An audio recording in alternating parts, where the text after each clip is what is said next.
It's been a very busy morning this morning here in New Zealand, and because I've been online on my very first Zoom call for the start of my January continuing professional development course with practitioners from around the world, and it's been absolutely wonderful to have a little mihi, an introduction with them this morning. I've got ladies from Canada, United States, Australia, New Zealand, the UK, Scotland and Ireland, and it's been absolutely wonderful to hear their stories about why they want to be able to support their clients in terms of the lifestyle science that that is helpful to women as they come through menopause.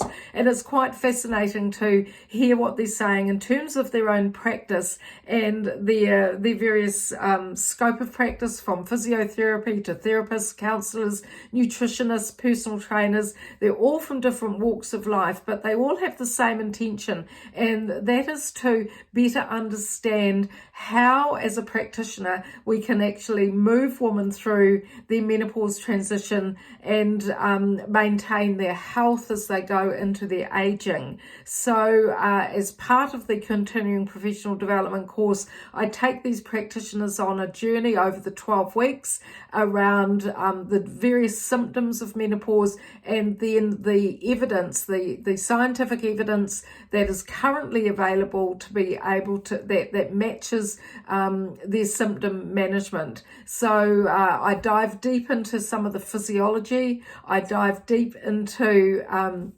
the role of aging in our menopause symptoms, particularly the inflammatory changes that arrive.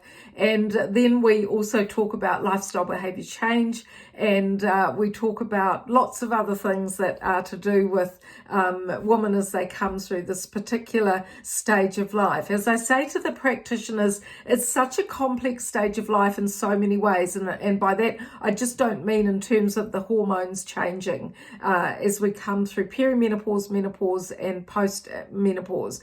But what it is the understanding that there is so much complexity about this stage of life for women, because they've got their careers to think about often, they've got a lot going on in the home environment, they've got a lot going on around different aspects of caring for elderly parents, and there's just so much that impacts on these symptoms that many women feel out of control. And when I spoke to the practitioners this morning, they all mentioned that they were really trying to have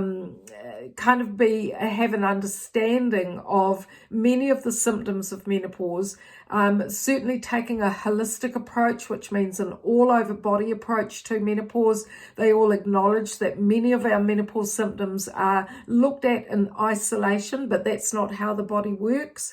And they really wanted to be able to add value to their own practices. It is a very complex stage of a woman's life for so many reasons. Stress has a lot to do with it. Inflammation has a lot to do with it.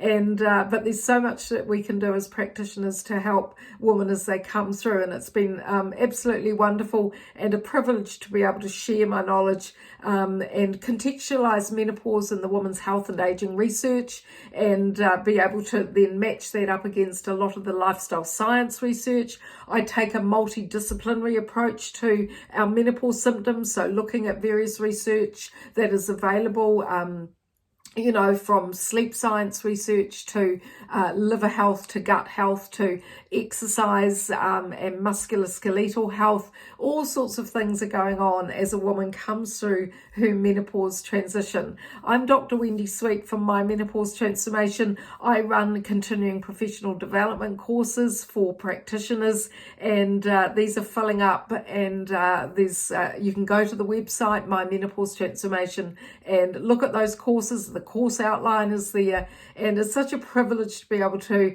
not only bring women into their learning and their lifelong learning. It's wonderful that they continue to learn, but also to pique their curiosity about this stage of life.